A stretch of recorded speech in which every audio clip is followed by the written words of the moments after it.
All right, good morning. Good morning, All Saints Church. Thank you for being with us for our 9 a.m. form. I'll make sure I get five. So let's just, before we go into anything, let's just kind of take a deep collective breath together. I certainly was rushing over myself, so I want to make sure I'm grounded and centered for you all this morning. So in a count of three, we're just going to inhale together. 1, 2, 3. And exhale. 1, 2, and 3. Be present with us, O Holy One of God. Inspire us with your words and your wisdom. Ground us in your peace. Amen. Good to see you all. And to those who are online, good morning to you. My name is Thomas Diaz, and my pronouns are he, him. And I serve you on staff as your Director of Connection and Care. Happy Pride Month. We are here. Yeah.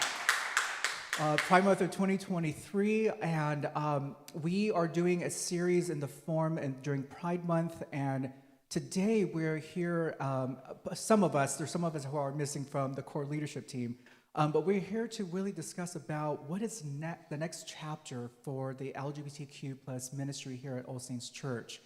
And we'll kind of dive in and really just have a discussion about what we are visioning for the future, what is happening now, so we can be informed, and what are some hopes that we get to see between now and the coming years. And so what we'll be doing through that discussion, and then leave some time for Q&A at the end.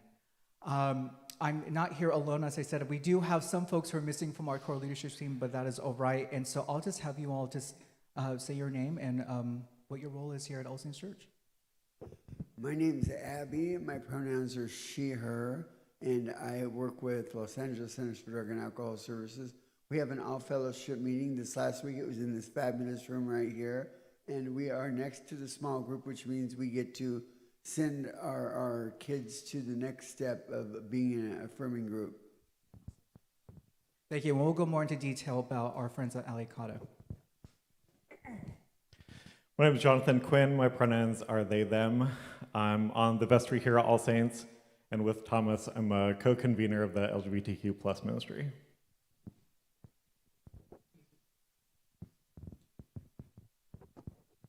Okay, there we are. So before we kind of go into what we're seeing in the present moment, I want to recap. Let's go back roughly five years ago. I know, it seems like daunting, a long time ago, just before we had a thing called the pandemic of COVID-19.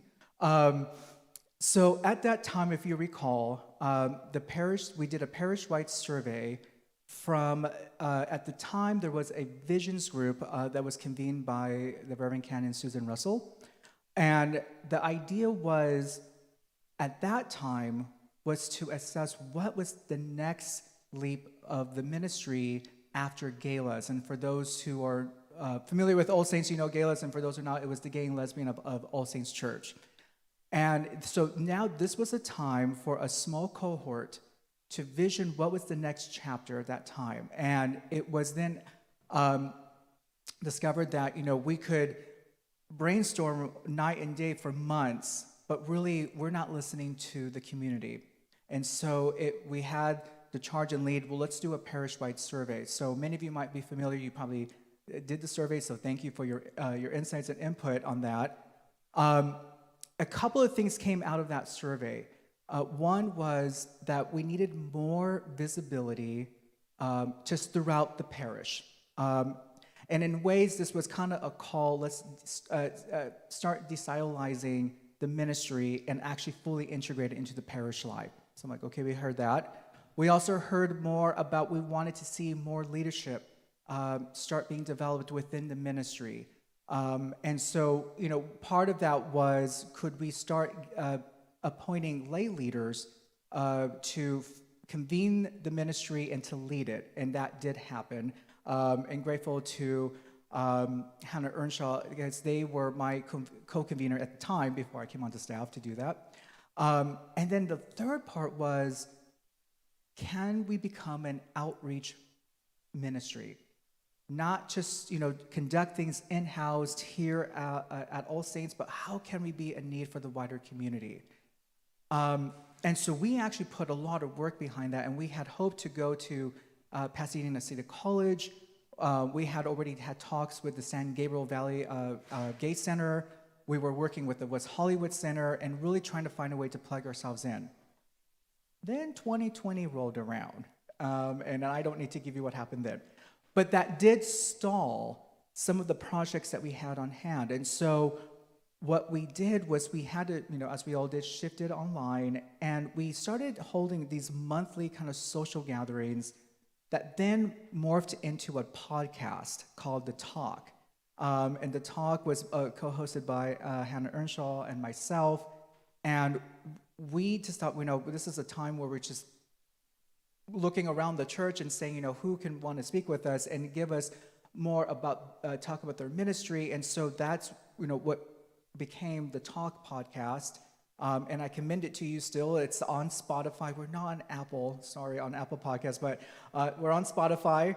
Just go search bar The Talk at All Saints Church. I commend it to you. We have 2 seasons, and we're working on a 3rd. So stay tuned on that one. So, these were kind of the 3 pillar marks that we got from the survey. And because of the pandemic of COVID-19, we had to now really go back to the drawing board and say, well, when the time is going to be able to bring back, more in-person opportunity, we got to go back to that vision of becoming an outreach. Well, this is where I plug in and say, this is how beautiful and wonderful the Holy Spirit is, because we didn't have to do much work and emphasis in it, because it came to us about a year ago, right? Almost a year ago. I received a call from this lovely lady next to me from Ali Cotta, and saying, we are a substance abuse recovery program, and we're looking for a place to host our meetings and integrate our clients into a faith-based community. I almost didn't believe you that you actually were calling me, it's giving me this information, and I just thought, this is it. This is our launch to outreach.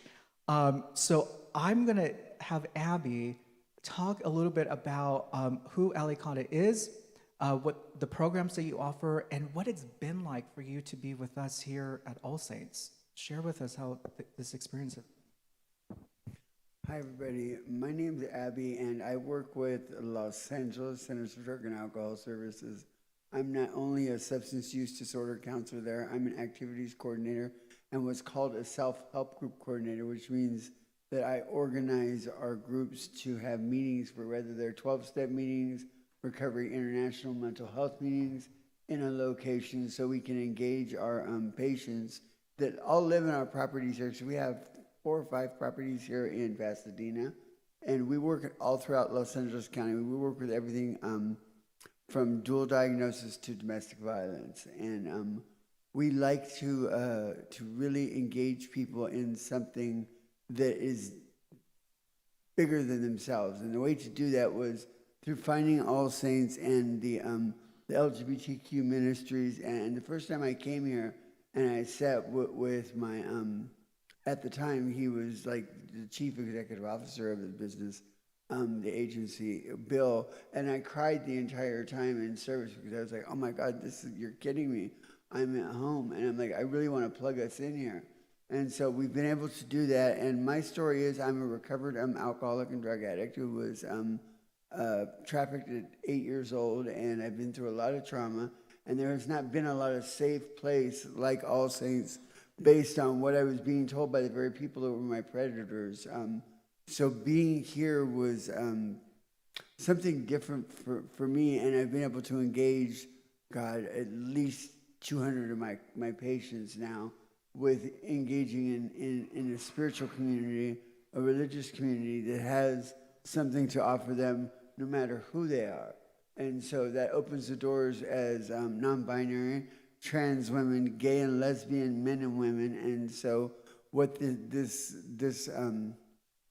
house of God does for us is it allows us to be loved mostly by God, but especially by ourselves, because when we connect that we are not different, that we are not less than, then it's an opportunity for anybody to really feel like they're a part of something. It's not just the 12 steps or AA or anything like that. It's being able to encompass themselves in a community where other people are that are not necessarily alcoholics or addicts or been abused or just people that you would consider normal, whatever that means. Honestly, this is a good place for us to bring our community, and that's why I try to engage us in events here. And it's an experience. I didn't ever think. I've been to Rick Warren's church in Lake Forest. I've done all that stuff, and it wasn't what I thought it was. I read the books and I was like, oh, okay. But this is the real LGBTQ community. We love everybody because the rector, Mike Kimmon, stands up there and talks about it, Thomas talks about it, Sally talks about it. And then they hand the microphone at the end of the services to anybody and everybody to know that they're loved, and it's just an experience. That's why I continue to encompass All Saints in every aspect I can, and anything that we can do at Lakota to further All Saints' desire for outreach is definitely welcome. Isn't that beautiful? Can we give Abby a hand on that? Yeah. So Abby, I have a question, and that is, can you speak about what it means to bring both your guests and your clients into our worship space on Sunday? Because I know that, you bring almost 2 cars worth of folks who come and join us every morning on Sundays, and it's such a joy to see it. And you pointed that out, that unlike maybe other faith environments, that this particular environment here at All Saints offers that love concept, that you are seen, right, and that you are loved. Can you maybe provide what others within the group have said? I think that other, for example, when I bring I call them my kids, my patients from my houses, and they sit through a service, there's a lot of them that are like, I'm coming back next week. There are ones like Dulce. They come back on their own. There are ones like Danny. They have to be involved in the choir. Now he wants to come back this summer for choir again. And it doesn't really matter. He and they have noticed that it doesn't matter whether they can participate at a performance level. All they need to do is be here at a love level. And it's a whole nother thing. And that's what the radical inclusion is, what All Saints offers, that my community really wraps their mind around. Thank you. So as I said, this was really the outcome of the survey 5 years ago being manifested to today. So I'm grateful to the Spirit. I'm grateful to Abby for leading really the cause of bringing in your patients and your kids to be with us on Sunday. And it's a remarkable thing. So they do their weekly recovery meetings here on campus. And the beauty behind that is it's a 2-parter, because they can come to their program and then have about a 15-minute intermission and then go to what started almost 5 years ago, which was our LGBTQ sharing and support group. And that also was a direct result of the survey that we did a couple of years ago. And that I have to thank both Hannah Earnshaw and Terry Moore, because I'm seeing you there, who really gave us the vision of we need a group of, just a space for folks to come on a weekly basis and just to share what's on their heart. And that has been an ongoing small group. We survived through COVID online, and now we're back in person. It's going well. And unfortunately, Lisa Bilberman, who is one of the co-leaders of the group, cannot be with us because she's out of town. She did want me to pass this along to you all, and quote, this is from her. It has been such a joy and a blessing to be able to celebrate and give thanks for the many highs and lows of our group. I've gotten to witness as a stranger and as a friend and as a partner to these folks that we truly are both in the struggle and celebration of life. Folks have graduated from schools, they have received new diplomas, they have even adopted pets during their time with us, and it is a celebration of life when we're together. We also celebrate holidays, and we also commemorate our milestones of life. The opportunity to listen and bear witness to our members of the small group has been a blessing. There's no other place like it. This is the Tuesday small group. We are nothing but just life and love together. And that was from Liz. So Liz, if you're watching, thank you for those words. And and that also gives testimony to the needs of the community, not just here, but how we can extend it out to the wider community. And that's kind of now, I would say, is the next phase that we are entering, as we're now, we've got it settled in that, that we're COVID-19, the pandemic is, it's turning that corner now. So now our focus is, let's go back, as I mentioned, go back to those results. And so in saying that, I'm now going to shift over to the ministry part, and that is, I think that's been almost a year as co-convener. I want to say for you, that a co-convener, is it a year? Yeah, okay. Time flies, I'm telling you. So I'm grateful for Jonathan Quinn, who has been appointed as really the convener of the ministry, and is leading us forward. So I'm going to allow you, Jonathan, to introduce yourself and what it means for you to now be the convener of the ministry, and what you are seeing and what you are aiming as our maybe goal for this year and beyond.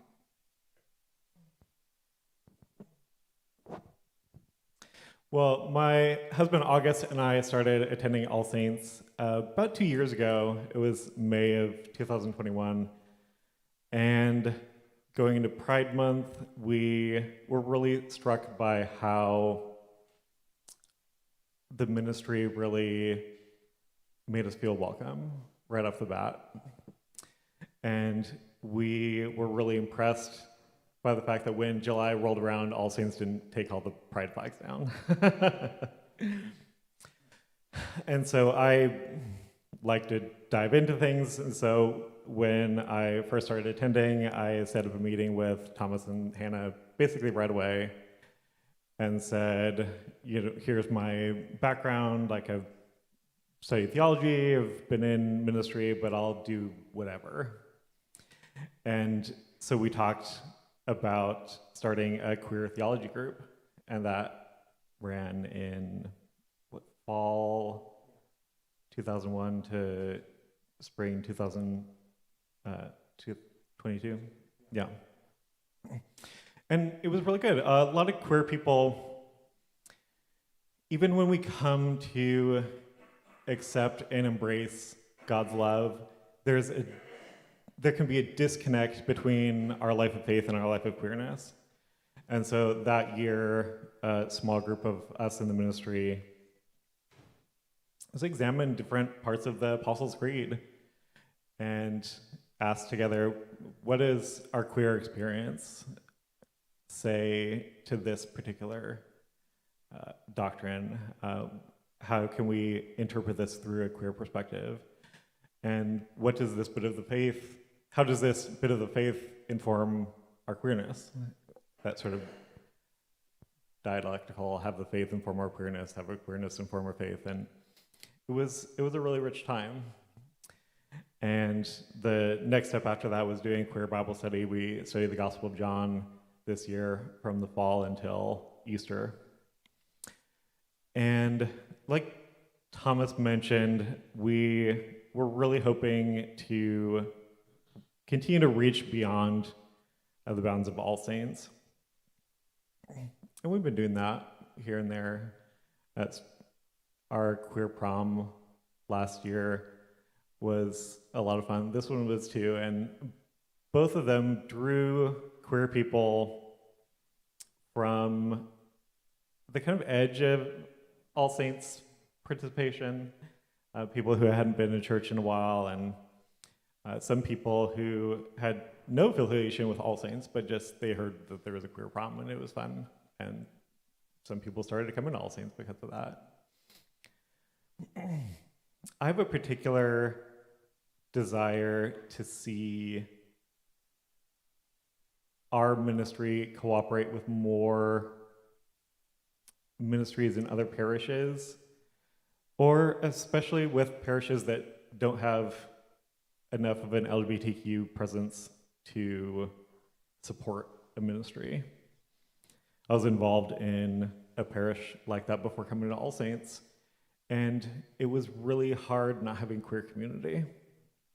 And I think here at All Saints, we were positioned geographically, theologically, was socially in the diocese, where we could be a hub for queer community, for people who attend other parishes, don't have a queer community there.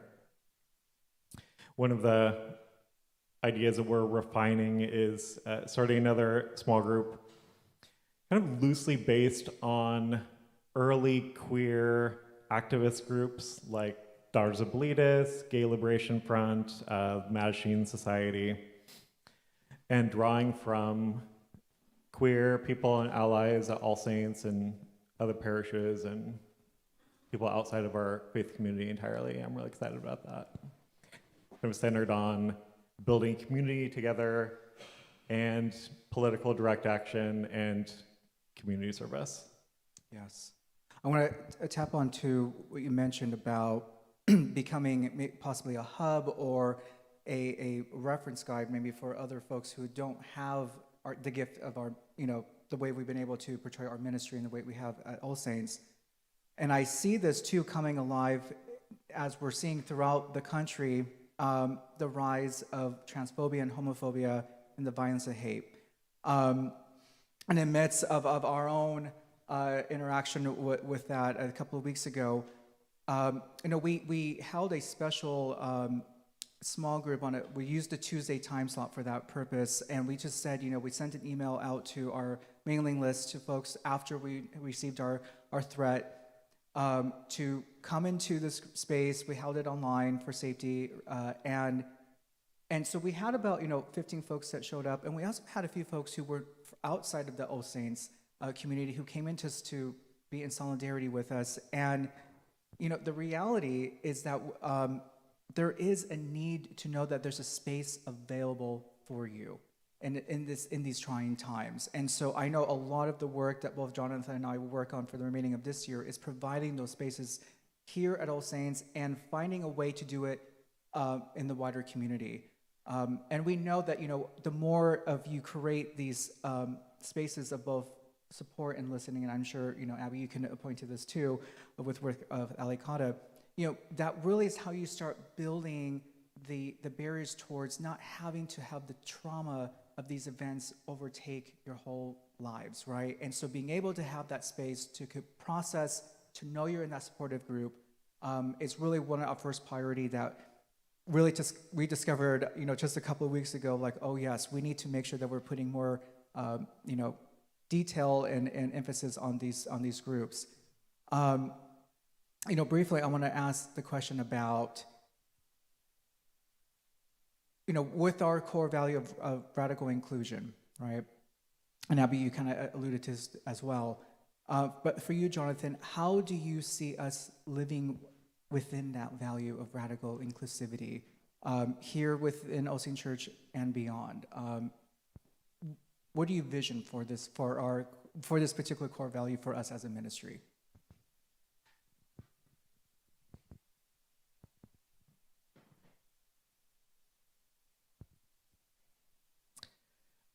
I think that an experience that a lot of queer people have in our culture generally, and maybe in the Episcopal Church specifically, is that there's a lot of pressure to conform, a lot of pressure to look like the sort of model minority.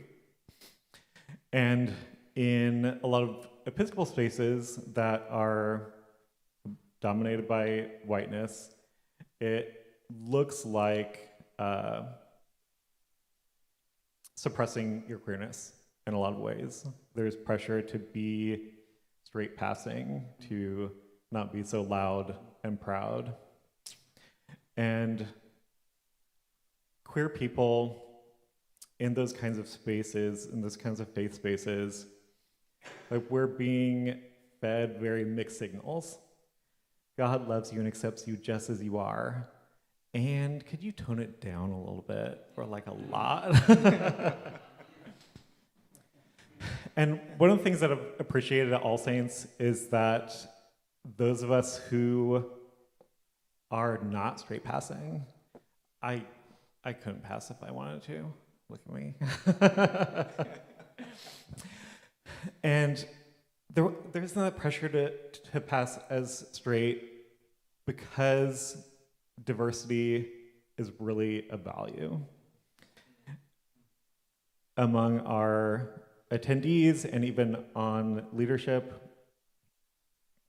Very different kinds of people. And I really appreciate that.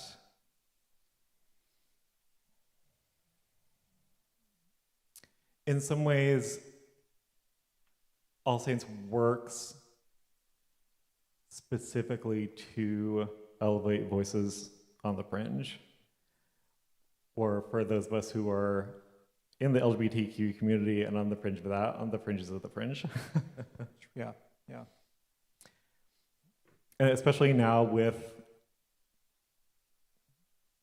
enemies of justice and inclusion deciding that trans people are an easy target, there's pressure on faith communities to suppress, silence, hide trans people, maybe even out of partially a desire for our safety, but it isn't going to keep us safe, not in the long run. And I appreciate how All Saints has particularly elevated trans voices. I'm looking forward to seeing that continuing. Yes, amen to that. And I have to say that, being in the ministry now for almost 6 years, and it really just being a person who would show up to these spaces even before I was on staff. It's been a wonder to see how much of these various small groups and then the larger cohort being diversified just on a weekly basis. That's really been a beauty, at least for me, to witness. And I know that's why I asked you the question, because one of going back to the survey that we did 5 years ago, was an under indicator. It was a slight indicator. I wish it was a little bit more louder in the survey, but that's all right. Well, we got the point. We need to diversify the group, and it almost just seems that just the very nature of by saying we truly mean, whoever you are and where you find yourself on your journey of faith, you have a seat, you're welcomed here. Just laying out just on the floor, there's both the work of the Spirit, and there's just something about it when someone hears it for the first time. It's almost an invitation, and may I say a signal that maybe I can try this out. And one of the goals that we try to do as we convene as a group is to both install that we mean what we say, right? We're walking the talk here, and secondly, that we're not going to ask you to tone it down. It just doesn't happen. And I think that one of the most repeated kind of praises and comments I get from folks is like, oh my gosh, I thought for sure you were going to tell me that I couldn't wear this, or I couldn't wear this button, or I couldn't say that. I'm like, why? I mean, that's what radical inclusion is. We just said, come as you are, and now I'm going to tell you to tone it down. So thank you for bringing that up, because that has been one of the emphasis, right, that we've been trying to really install in our groups and within the ministry. And needless to say, there's much more work that needs to be done on that, but we're seeing the charge of it. And so I want to thank you for leading us as the ministry and saying, like, this is the direction that we're headed. And so we got much more we got to do, but we'll get there. So I'm mindful of time here, and if there's any questions out there here in the audience, I'll go ahead and pose them now. Susan, way back there, I'll go.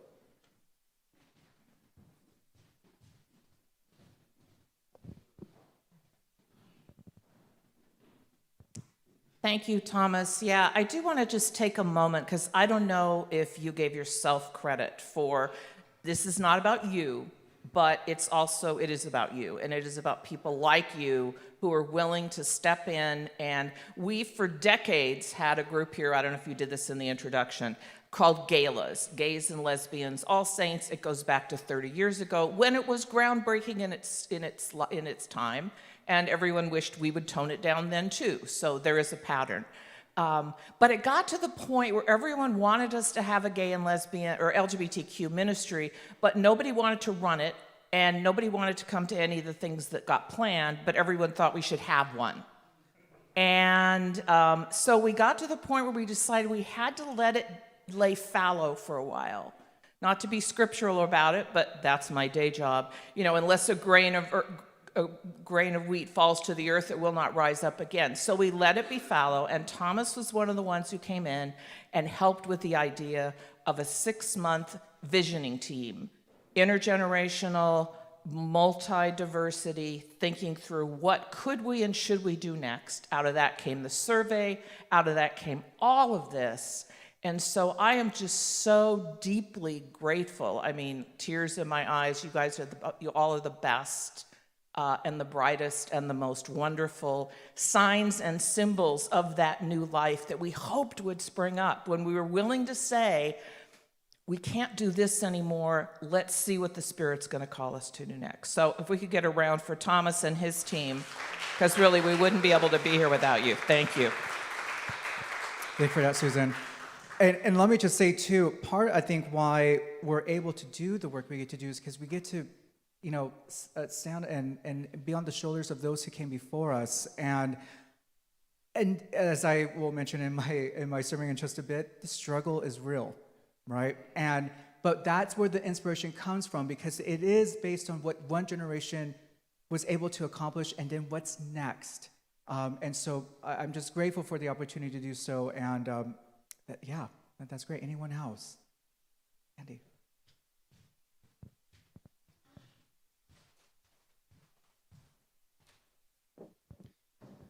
I really wanted to thank Thomas and Susan for being part of this congregation and making it a safe place. One of the few other safe places in this neighborhood is really Huntington Gardens. They are very LGBTQ accepting. But I think what is perhaps not commonly recognized not commonly expressed in the liturgical concept is the therapeutic value of having community. I detransitioned about 4 years ago, and I've gone back and forth throughout my life, 5 years here, 10 years there. But it was particularly difficult this time because I was stalked and threatened, and even about a month ago, I had a dead cat in a noose at my doorstep.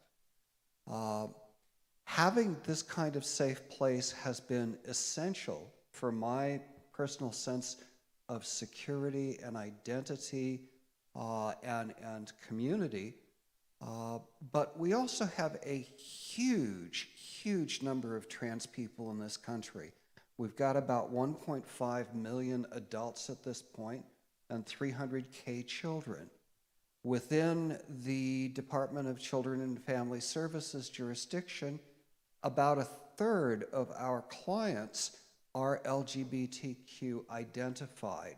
And I'm not certain why this phenomenon's originated, but having safe places with people who have been involved in the movement for quite a while, like Thomas and Susan, and having counselors here like Sally and her team, and very welcoming people like Mike, has made a huge difference for me, and I think beyond the recovery community can make a huge difference for many other people, and not just at the liturgical level, not just at the community services level, but I think simply maintaining safe space for the LGBT community can be very therapeutic for the larger community. Less of a question. No, thank you, Sandy. Yeah, really we're affirming about the safe space and the importance of it. Yeah. So first of all, just thank you to all of you. And I want to talk about the intersectionality, particularly of sort of the tone it down conversation, which I think is so important. And one of the natures of tone it down is that the dominant culture, whatever it is, never gets told to tone it down. Because that's comfort. Like no one will ever complain in an Episcopal church that we've had too many cisgender white men in a row in the pulpit. Or that, oh, you're doing too many Bach cantatas, with the choir. That won't happen. And those things can be wonderful, but it is whatever is challenging that dominant culture that gets told to tone down because it's challenging domination, which is why it's so incredibly important. And this is an area where, those among us, those of you who are trans, it is such a huge gift that you are giving to the church. By having the courage to refuse to tone down, because what that shows us is, oh, this actually enriches us. There's a wonderful early church leader named Irenaeus who said, the glory of God is a human being come fully alive. And God knows that should be all of us. And so what you are showing us is we don't want anyone to tone it down. We don't want anyone to tone it down. And so just thank you for that gift. And I'd be interested in hearing you talk about sort of that intersectional piece of that.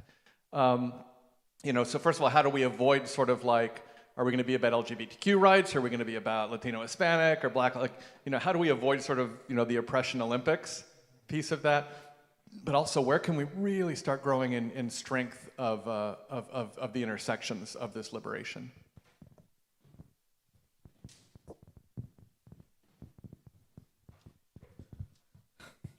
Huge question.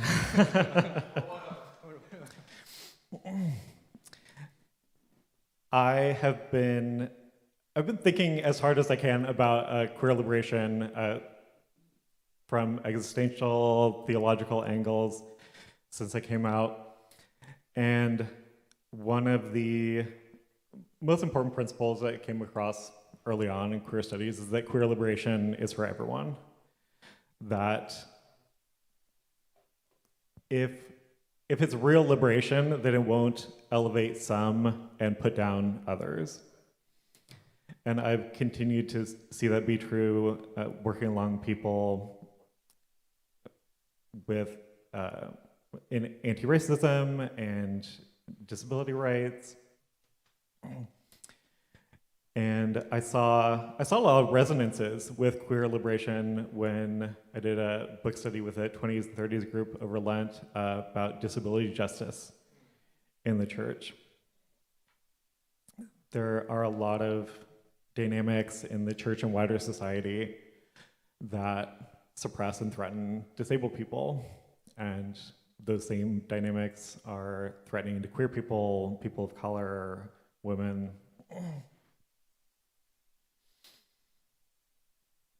Thomas, do you have any thoughts?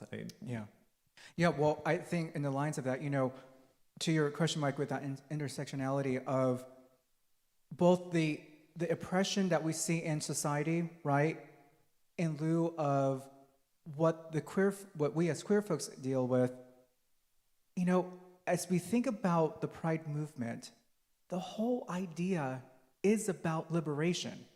That's ground zero of what this Pride movement's all about. And it's unfortunate that we're living in a time, including this particular season, where we're having these, debates of, do we, what's Pride, and Pride merchandise, Margaret, and, and the Dodgers, we'll go with that later, and the whole bit, but why? Because maybe something is finally working and clicking for society of saying, oh, you're not just here celebrating on the streets. You actually are wanting something from the wider dominant society and domination of a population, and that is liberation. And so when that is now being tested, I think our response is, well, one, been there, done that. So, go ahead and give it a good try. It's not going to work in the way that you're trying to eliminate that liberation. But that this is not just exclusive for us as queer folks that, no, we're trying to give the signal to the rest of society that we all have the rights to our liberation. The problem is that, but it cannot be one level or section of the population dominating the other, saying, well, this is how I want you to be liberated. And that's what I think where your question is going at with that, because that is what we're seeing on a daily basis at this point. And this, using the emphasis of toning it down, as you just alluded to, Mike, is that's that predominant population, and really just give it what it is. These are folks who maybe are even scared to even get within themselves and actually express their actually whole livelihood of who they are as human beings. Just because you have a rainbow on your shirt or anything does not make you for who that is. It actually is a signal of that liberation. And I know that, if you think about here at All Saints, that's kind of what we're seeing as that common experience when you're here in this space, as you alluded to, Sandy, as well. That's part of that safety net that we get to provide. And, for me, we're gonna discover a lot along the way. I think we just are now initiating that discovery, like, oh, we have a gem here. There's something that we're landing on, and let's keep exploring. Let's keep defining for what it is. But let's not forget that this is a month not just of celebrations and parades. It's a signal to the wider liberation that we need to have in our world. And the church, as I said, I'll mention it just a second in my sermon, pride has been the greatest gift to the church. I'm going to say that one more time. Pride has been the greatest gift to the church. It was the reminder that our common cause as people of faith is to liberate one another. I mean, just look at Jesus. I feel sometimes Jesus just standing here like, oh, come on, y'all.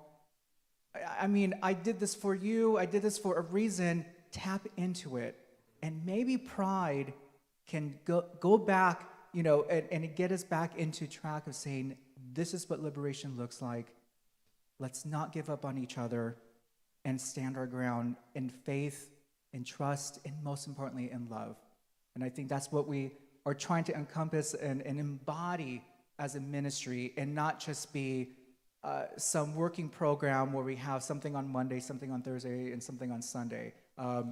We want to embody this as a ministry and as a beloved community. So thank you, Abby Loeb and Jonathan Quinn. I need to head on and get ready to preach for you all, so we're going to kind of end this a little bit early. But thank you again. Next week, Susan left. Next week, Susan Russell will be here talking about, and the Bible says. She's done this presentation before, and I said, let's dig that out of the archives and do it again. So don't miss that. And for folks online, thank you for being with us.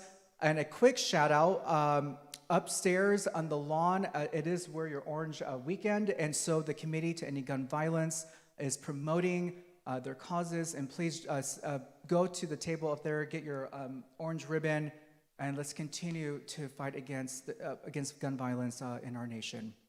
All right, maybe so. Amen.